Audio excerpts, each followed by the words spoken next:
ស្នេហាដែលធ្លាប់អែមល្ហែមពេលនេះប្រែជាវិញជួចត់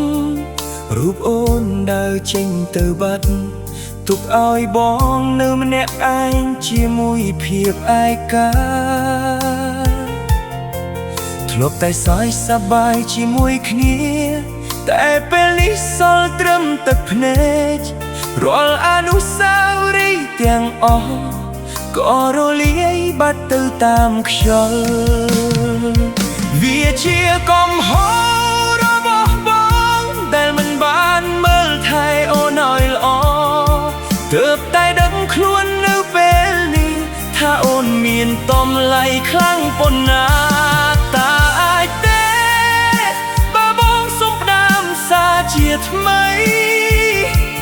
បងសន្យាថានឹងកែប្រែគ្រប់យ៉ា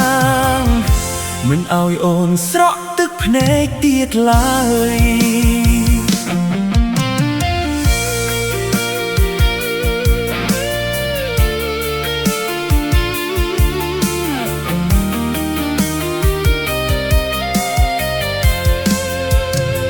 ទោះដឹងថាអូនប្រហែលជាមិនត្រឡប់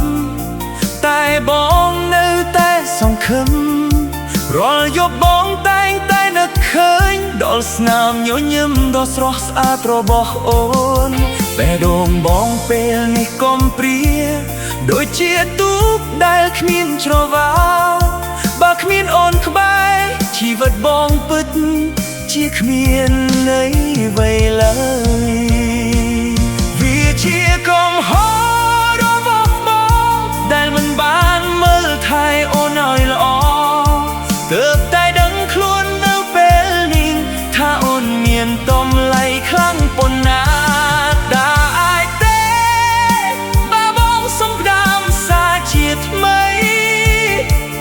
បងសន្យាថានឹងកែប្រែគ្រប់យ៉ាង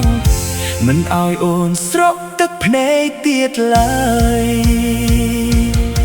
បងដឹងថាបងខុសតែបងពិតជាដឹងអូនខ្លាំងណាស់សង្ឃឹមថាអូននឹងមានក្តីសុខជាមួយអ្នកថ្មីដែលល្អជាង